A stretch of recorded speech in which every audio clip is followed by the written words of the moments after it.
दोस्तों, मेरे वरिष्ठ कॉलीग्स मेरे साथ हैं। हम लोग अभी चुनाव आयोग से आए हैं।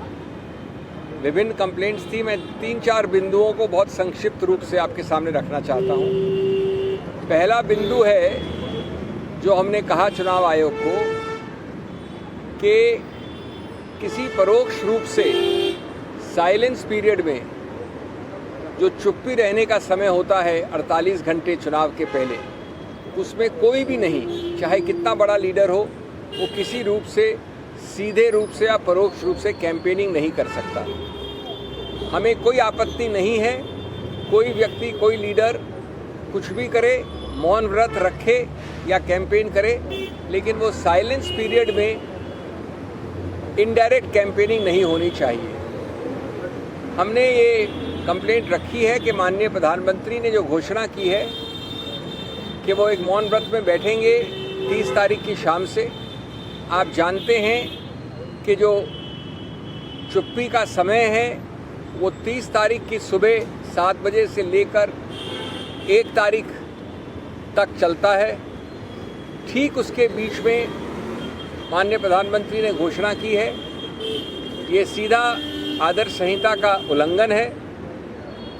ये वो तौर तरीके हैं जिनसे आप या तो कैंपेनिंग कर रहे हैं या अपने आप को प्रसारित कर रहे हैं सभी चैनल्स द्वारा, प्रिंट मीडिया द्वारा। हमने 2 बड़े सरल बिंदु रखे हैं चुनाव आयोग के सामने। या तो प्रधानमंत्री इसको मात्र 24-48 घंटे बाद शुरू करें।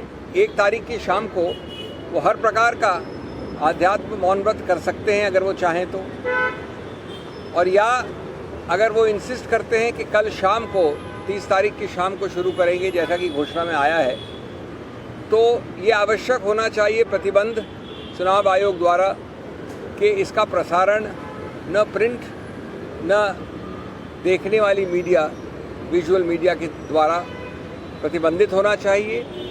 वो खुद कैंडिडेट हैं इस आखिरी चरण में। 55 करीब 55 के आसपास कॉन्स्टिट्यूएंसीज हैं और इस प्रकार का प्रसारण बिल्कुल नहीं अनुमति मिलनी चाहिए। हमारा दूसरा एक मुद्दा है संक्षिप्त में कि बड़े भद्दे, अभद्र, भर्त्सना योग्य बीजेपी फॉर इंडिया के औपचारिक ऑफिशियल हैंडल से इश्तिहार निकाले जा रहे हैं जिसमें धर्मों और समुदायों के बीच में सीधा वैमनस्य फैलाने का एक सीधा प्रयत्न नहीं है, सीधा वैमनस्य फैलाया जा रहा है। हमने एक इश्तिहार रखा बीजेपी फॉर इंडिया के हैंडल से जिसमें एक अल्पसंख्यक के पास जाकर दूसरा आदमी किसी और के पास जाता है और कहता है, हिंट करता है कि हम आपका सामान लेकर उस अल्पसंख्यक को दे देंगे। और वो कांग्रेस के नाम पे चलाती है, बीजेपी फॉर इंडिया के हैंडल से कांग्रेस का नाम सीधा लेती है। ये झूठ ही नहीं, 75 साल इस देश में विभिन्न प्रधानमंत्रियों, विभिन्न पार्टी के लीडरों ने कैंपेनिंग की है। इस प्रकार से किसी सत्तारूढ़ पार्टी या किसी विपक्ष पार्टी ने ऐसी भद्दी अभद्र कैंपेनिंग नहीं की है। ये संहिता का, चुनाव का जो एक्ट है, रिप्रेजेंटेशन ऑफ पीपल्स एक्ट, संविधान के सब जो मूल तत्व हैं, सब चीज़ों का उल्लंघन है, डूज एंड डोंट्स का उल्लंघन है। इसमें भी तुरंत प्रतिबंध लगना चाहिए।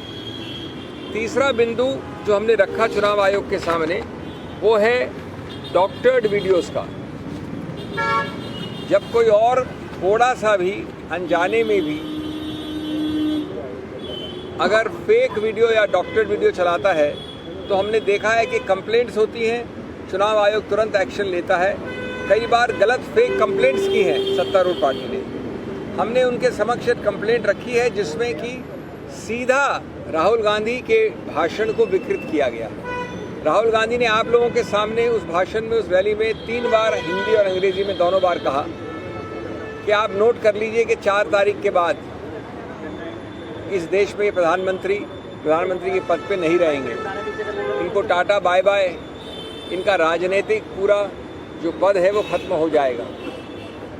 उसी वीडियो को उसी भाषा में चलाकर एक बहुत बड़े बीजेपी भाजपा के समर्थक ने, जिसके 66,000 व्यूज़ हैं, उसमें सिर्फ 2 शब्द बदले और कहा कि राहुल गांधी कह रहे हैं कि 4 तारीख के बाद प्रधानमंत्री मोदी ही आएंगे।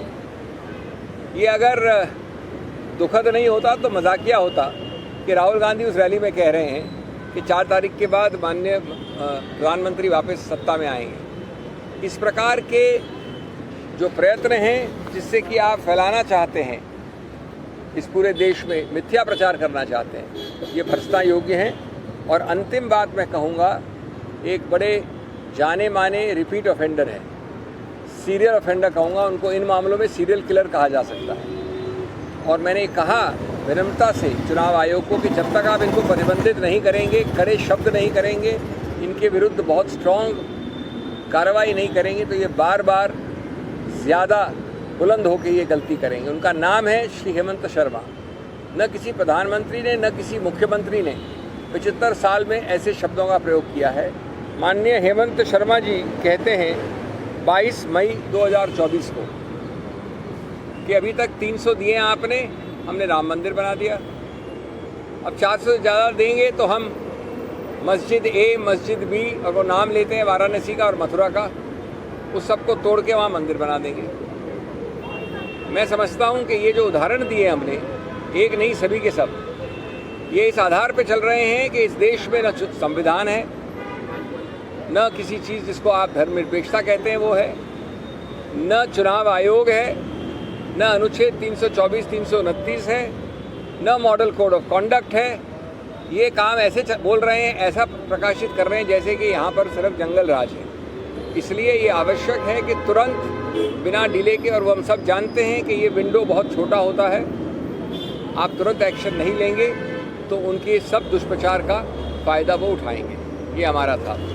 आप लोगों ने चुनाव आयोग कंप्लेंट करी है प्रधानमंत्री की विजिट को लेकर कन्याकुमारी में, चुनाव आयोग की ओर से क्या कहा गया है, क्या इसके ऊपर कुछ वो अपना निर्णय देंगे तो देंगे। देश दुनिया की हर खबर सबसे पहले देखने के लिए फॉलो करें Dainik Savera TV, YouTube, Facebook, Instagram, X और व्हाट्सएप चैनल पर।